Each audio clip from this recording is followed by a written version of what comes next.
Okay चलो तो purchase price उसको से ट्रेड डिस्काउंट माइनस किया, जो 4 लाख रुपए अपन एक साल के बाद पे करने वाले उसको प्रेजेंट वाले पे लेके आया ताकि इंटरेस्ट इंक्लूड ना हो। परचेज टैक्स इंक्लूड होगा, एंट्री टैक्स रिफंडेबल है इसके लिए इंक्लूड नहीं होगा। लीगल फीस, कंसल्टेंसी फीस और इनिशियल टेस्टिंग तीनों ऐड होगा। ट्रेनिंग ऑफ स्टाफ ये इंक्लूड नहीं हो सकता है, मीन्स ये अलाउड नहीं है। और losses during training and testing ये भी अपन ऐड नहीं कर सकते। तो कॉस्ट ऑफ इंटेंजिबल एसेट मिलेगा कितना आ रहा है? 1235,636। ठीक है, ये आएगा कॉस्ट ऑफ इंटेंजिबल एसेट जो अपन बुक्स पे लिख सकते हैं। जो बाकी का एलिमेंट है जो हमने ऐड नहीं किया है वो ऑटोमेटिकली पीएनएल में जाएगा, और रिफंडेबल है तो ऑटोमेटिकली वो एक्सपेंस बनेगा ही। ठीक है, तो जस्ट एक नोट लिख के रखो। इन एब्सेंस ऑफ इंफॉर्मेशन, एक ही लाइन, एक ही line. In absence of information, purchase tax is assumed to be non-refundable. Purchase tax is assumed to be non-refundable.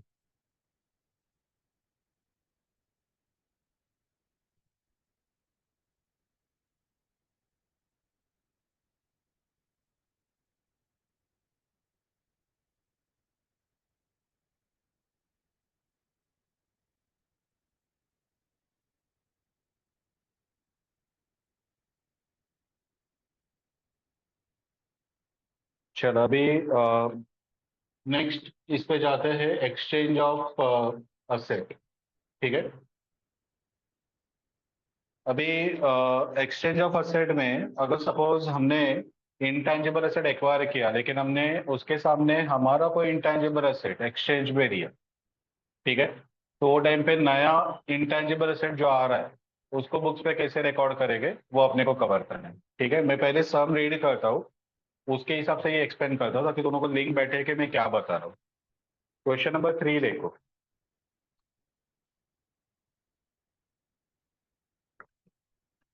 Question number 3, Sun Limited acquired software from Earth Limited in exchange for telecommunication licence. तो software acquire किया और सामने telecommunication licence हमने give up किया, exchange पे दिया। ठीक है, तो अभी अपन सन के पॉइंट ऑफ व्यू से सम को सॉल्व करते हैं। सन सॉफ्टवेयर एक्वायर कर रहा है और अपना खुद का टेलीकम्युनिकेशन लाइसेंस वो बेच रहा है, एक्सचेंज हो रहा है। The telecommunication licence is carried at ₹5 lakh in the books of Sun Limited. तो सन का carrying amount, telecommunication licence 5 lakh रुपया, यानी कि डब्ल्यूडीवी उसका 5 लाख रुपया।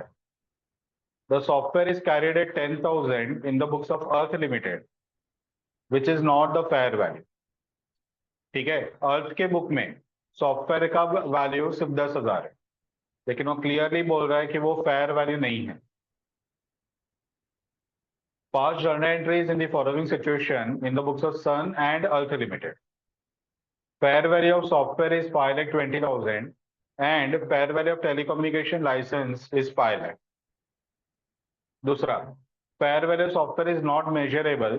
However, similar telecommunication license is transacted by another company at rupees 4,90,000. तो सॉफ्टवेयर का फेयर वैल्यू अवेलेबल नहीं है, लेकिन टेलीकम्युनिकेशन लाइसेंस का फेयर वैल्यू अवेलेबल है। ठीक है, 490 उसका सिमिलर कंपनी ने बेचा था, तो वो अपन कंपेरेबल ट्रांजेक्शन करके उसको फेयर वैल्यू में कंसिडर कर सकते हैं। Neither fair value of the software nor telecommunication licence could be reliably measured. ठीक है, तो फेयर वैल्यू सॉफ्टवेयर भी अवेलेबल नहीं है और टेलीकम्युनिकेशन लाइसेंस का भी फेयर वैल्यू अवेलेबल नहीं है। तीन केसेस है, तीनों इंडिपेंडेंट ऑफ ईच अदर है। तीन केसेस में अपने को तीन आंसर बताना है। पहले में दोनों का फेयर वैल्यू पता है, लाइसेंस का भी और सॉफ्टवेयर का भी। दूसरे में लाइसेंस का वैल्यू पता है, फेयर वैल्यू, सॉफ्टवेयर का नहीं है। और तीसरे में दोनों का नहीं। ठीक है, तो तीन सिचुएशन में कंपनीज कैसे ये इंटेंजिबल एसेट को रिकॉग्नाइज करेगा ये अपने को देखना है।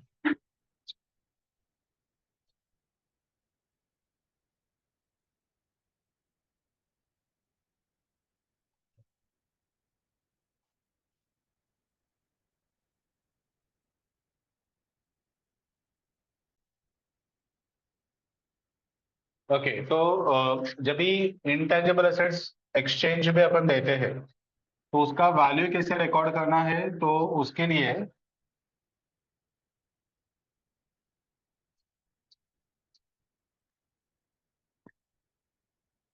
हम लोग कुछ रूल्स फॉलो करेंगे। सबसे पहले value of incoming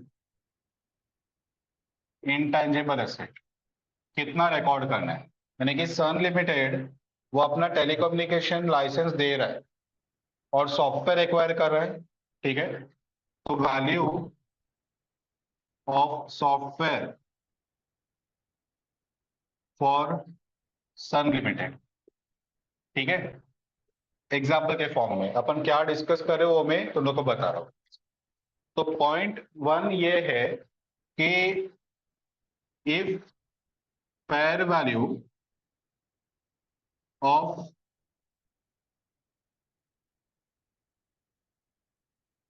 licence is available, fair value of licence is available, ठीक है। तो वो केस में value of software will be equal to fair value of license transferred,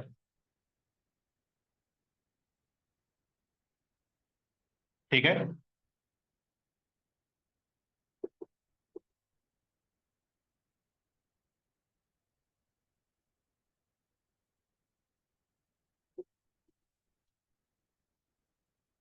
Second, if fair value of license is not available, ठीक है, तो वो case पे value of software equal to fair value of software taken over. और तीसरा, if fair value of both licence and software is not available,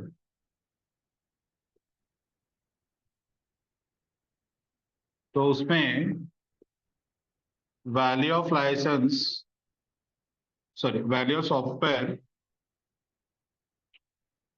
equal to cost of licence given up.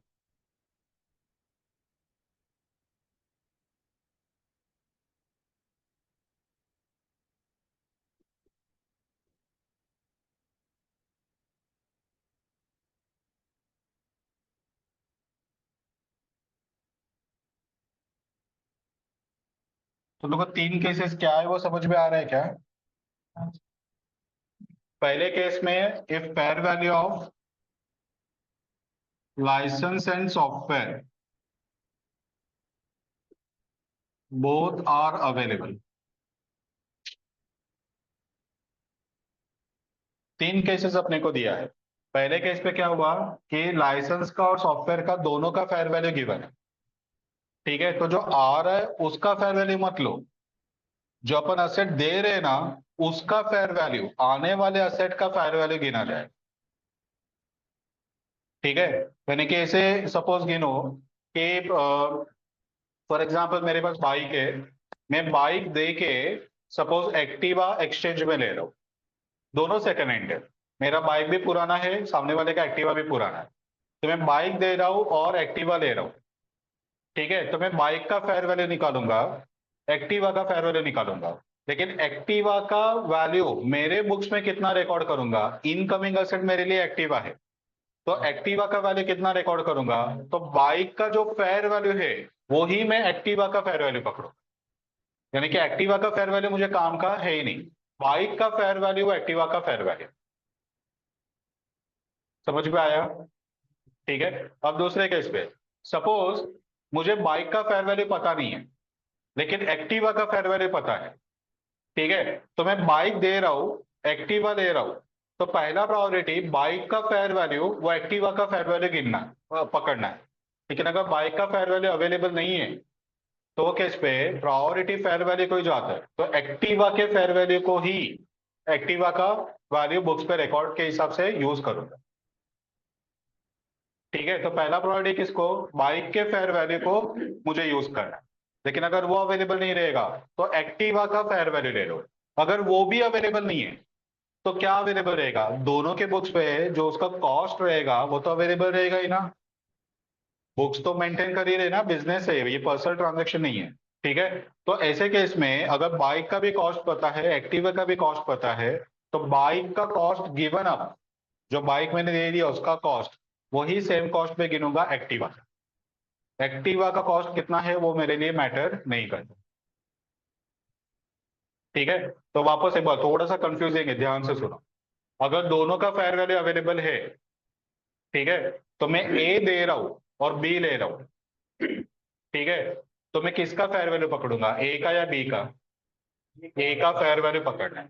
ठीक है, अगर मुझे ए का फेयर वैल्यू पता नहीं है, बी का फेयर वैल्यू पता है, तो किसका फेयर वैल्यू पकड़ूंगा, बी का फेयर वैल्यू पकड़ो। लेकिन अगर दोनों का फेयर वैल्यू नहीं पता है तो ए का कॉस्ट, बी का नहीं, ए का कॉस्ट, वो बी का वैल्यू मेरे बुक्स पे गिना जाएगा। समझ में आया? ठीक है, तो ये रूल फॉलो करके अभी अपने को दोनों का एंट्रीज पास करना है, सन का भी और अर्थ का भी। जब इस सन का एंट्री लिखोगे तभी सन के पॉइंट ऑफ व्यू से सोचना है, और अर्थ का एंट्री लिखोगे तभी अर्थ के पॉइंट ऑफ व्यू से सोचना है। तो इसमें मे भी पॉसिबल कि एंट्रीज डिफरेंट आए। फॉर एग्जाम्पल, मैं बाइक ऋतिक को दे रहा हूँ और उसका एक्टिवा में ले रहा हूँ।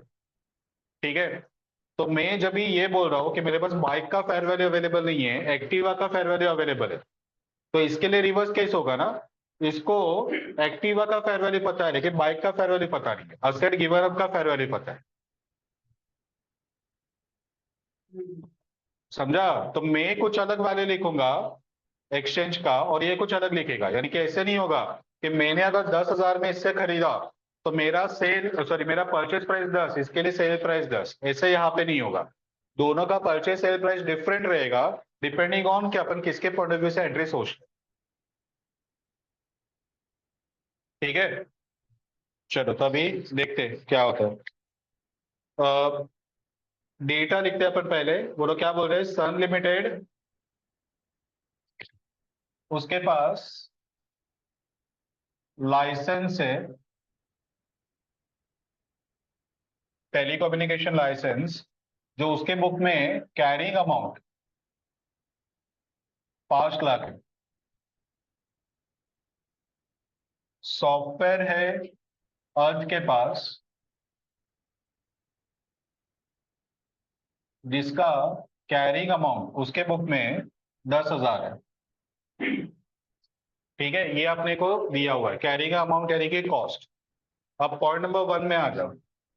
पॉइंट नंबर 1 में वो लोग बोल रहे हैं कि fair value of software, software का फेयर वैल्यू वो 5,20,000 है। And fair value of telecommunication licence वो 5 लाख है। दूसरे में fair value of software is not measurable, fair value software का नहीं है। और fair value of telecommunication licence 490 है। तीसरा, फेयर वैल्यू किसी का भी अवेलेबल नहीं है। तीन केसेस में अपने को आंसर सोचना है। ठीक है, अभी पहला अपन लेते हैं केस 1, सन के लिए और अर्थ के लिए।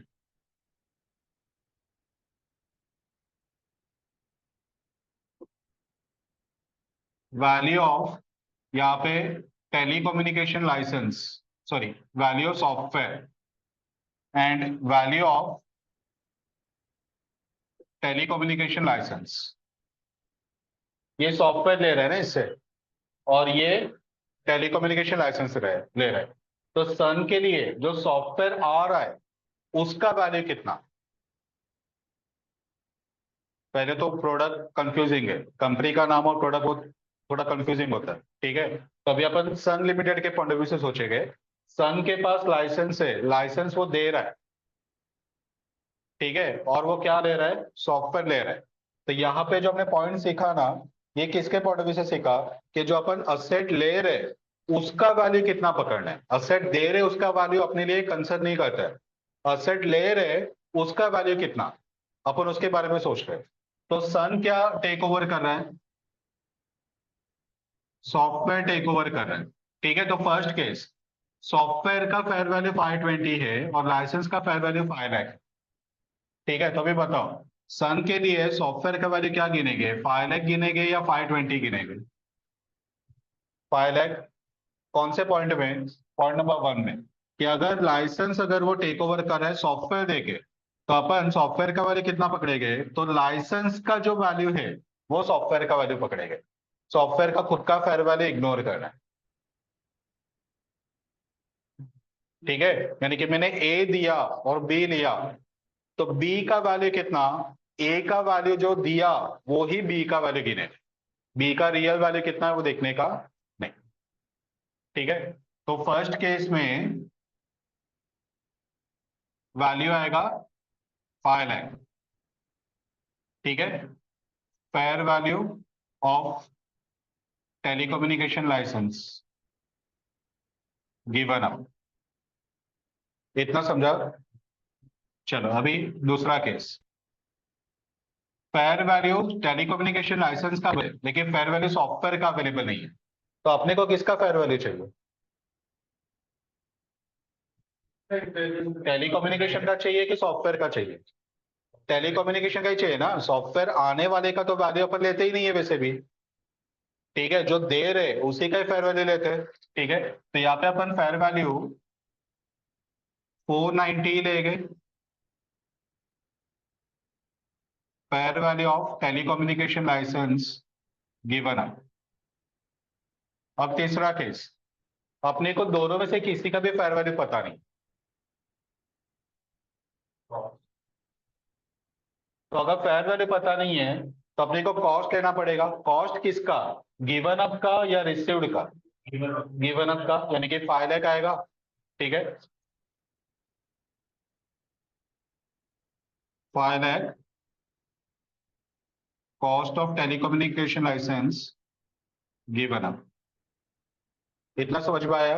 ये सन के पॉइंट ऑफ व्यू से। अब अर्थ के पॉइंट ऑफ व्यू से सोचो, अभी हम लोग अर्थ लिमिटेड है, हमारे पास एक सॉफ्टवेयर है जिसका हमारे बुक्स पे वैल्यू 10,000 है, ठीक है। हम लोग ये सॉफ्टवेयर दे के लाइसेंस ले रहे, ठीक है। पहले केस पे अपने को दोनों का वैल्यूज पता है। तो अभी बताओ, जो टेलीकम्युनिकेशन लाइसेंस अपन ले रहे उसका वैल्यू कितना गिनेगा, 520 या 5 लाख, 520 असेट गिवन अप का वैल्यू, ठीक है। तो 520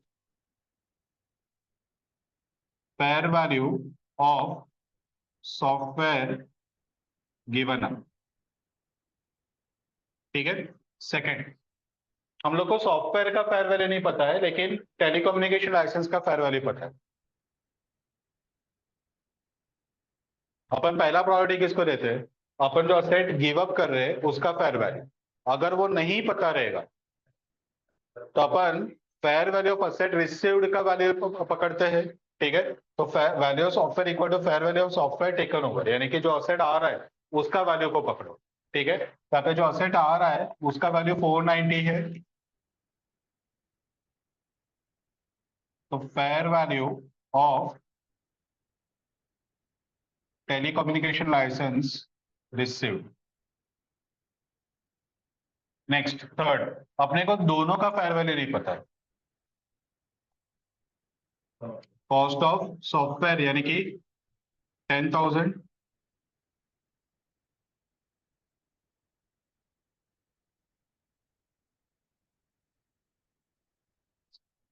आया क्या समझ में, ठीक है। तो इनिशियली थोड़ा कंफ्यूजिंग है कि कौन सा असेट जा रहा है तो किसका वैल्यू पकड़ेगा, यानी कि प्रायोरिटी दोनों सेट करो। अगर जाने वाले का फेयर वैल्यू पता है, आने वाले का पता है कि नहीं वो मैटर नहीं करता, जाने वाले का पता है तो वही फेयर वैल्यू पकड़ रहा है। अगर जाने वाले का फेयर वैल्यू नहीं पता है तो आने वाले का फेयर वैल्यू पकड़ो, अगर आने वाले का फेयर वैल्यू भी नहीं पता है तो जाने वाले का कॉस्ट पकड़। पहला प्रायोरिटी किसको? जाने वाले का फेयर वैल्यू। ठीक है, अगर वो नहीं पता रहेगा तो आने वाले का फेयर वैल्यू। अगर वो भी नहीं पता रहेगा तो जाने वाले का कॉस्ट। क्लियर है? ठीक है। ओके, तो ये तो सिर्फ अभी अपने वैल्यू डिसाइड किया, अभी इसके हिसाब से अपने को एंट्रीज पास करना है।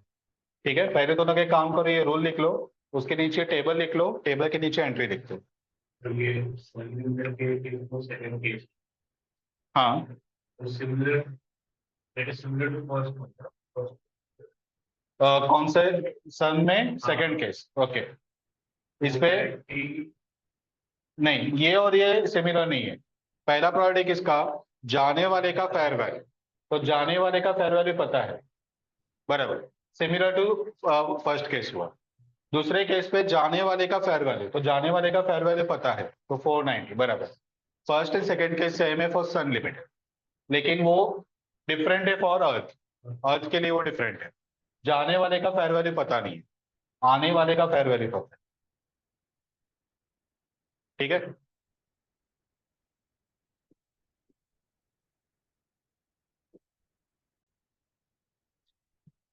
चलो अभी in the books of Sun Limited and Moon Limited, sorry Earth Limited, entries pass करते हैं।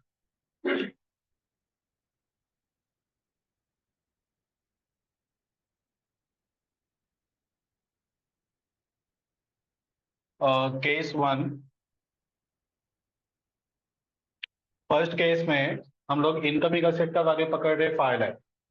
सॉफ्टवेयर आ रहा है, लाइसेंस जा रहा है, और सॉफ्टवेयर का वैल्यू अपन 5 लाख पकड़ रहे हैं। ठीक है, तो जो इनकमिंग है, डेबिट व्हाट कम्स इन, तो सॉफ्टवेयर अकाउंट डेबिट वो अपन पकड़ रहे हैं 5 लाख। सामने टेलीकम्युनिकेशन लाइसेंस गोइंग आउट है, तो वो होगा क्रेडिट। अब वो जब एक क्रेडिट होगा ना, तो अपने बुक्स पे उसका जितना कॉस्ट है वो अपने को रिमूव करना पड़ेगा। ठीक है, तो लाइसेंस का कॉस्ट अपने बुक्स पे कितना है? 5 लाख है। पहले दो चीजों को तुमको डिफरेंशिएट करना समझना है। यहाँ पे हमने डिसाइड किया कि जो इनकमिंग असेट है उसका वैल्यू कितना पकड़ेगा। आउटगोइंग असेट का वैल्यू सन के लिए 5 लाख रहेगा, अर्थ के लिए 10,000 रहेगा। तो इनकमिंग असेट का value compared with outgoing asset का वैल्यू, दोनों का जो डिफरेंस रहेगा वो आइदर रहेगा प्रॉफिट ऑन एक्सचेंज या लॉस ऑन एक्सचेंज। आया समझ में? तो यहाँ पे हमने जो असेट दिया उसका वैल्यू, उसका कॉस्ट अपने बुक में 5 लाख है। जो असेट आया उसका फेयर वैल्यू भी 5 लाख है। तो यहाँ पे एक्सचेंज में कोई गेन या लॉस नहीं हुआ। ठीक है, वही सेम अगर अर्थ के पॉइंट ऑफ व्यू से सोचे तो उसके लिए टेलीकम्युनिकेशन लाइसेंस कम्स इन है। ठीक है, वो उसका वैल्यू कितना पकड़ रहे हैं? 5,20,000। उसके सामने उसका सॉफ्टवेयर गोज आउट है, उसका कॉस्ट कितना है? 10,000 कॉस्ट सॉफ्टवेयर का 10,000 है। तो हमने 10,000 का असेट दिया और सामने 5,20,000 का असेट मिला, तो अपने को गेन हो गया। ठीक है, तो टू गेन ऑन एक्सचेंज 5,10,000 का गेन। समझा? ऑब्वियस कि ये पीएनएल में जाएगा। Second case, case two. अब तुम लोग मुझे बताना वैल्यूज कैसे रूल। जो इनकमिंग असेट है उसका वैल्यू 490 है, आउटगोइंग का वैल्यू क्या पकड़ेगा, कॉस्ट या फेयर वैल्यू? कॉस्ट। तो उसका वैल्यू था 5 लाख। तो 5 लाख का दे के 490 का ही मिला, लॉस हुआ। ठीक है, तो एंट्री क्या बनेगा? सॉफ्टवेयर अकाउंट डेबिट 490, ये फेयर वैल्यू इनकमिंग का। टू टेलीकम्युनिकेशन लाइसेंस, ये उसका कॉस्ट 5 लाख। तो अपने को 10,000 का लॉस हुआ, ये लॉस ऑन एक्सचेंज। ऑब्वियसली ये भी पीएनएल में ट्रांसफर करना है, ठीक है। अब अर्थ के लिए बताओ, जो इनकमिंग असेट है उसका वैल्यू 490 है और आउटगोइंग असेट का कॉस्ट 10,000 है, ठीक है। तो टेलीकम्युनिकेशन लाइसेंस अकाउंट डेबिट 490, उसके सामने सॉफ्टवेयर 10,000 और यहाँ पे 480 का गेन हो गया, वो जाएगा पीएनएल में।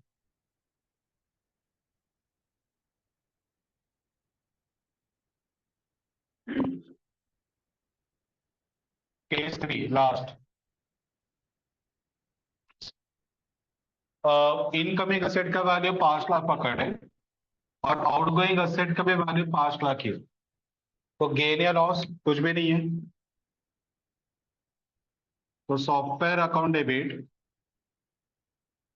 5 lakh to telecommunication licence account 5 lakh, no gain और लॉस।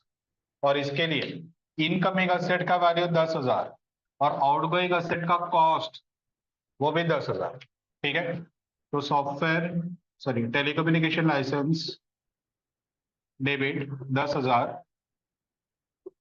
To software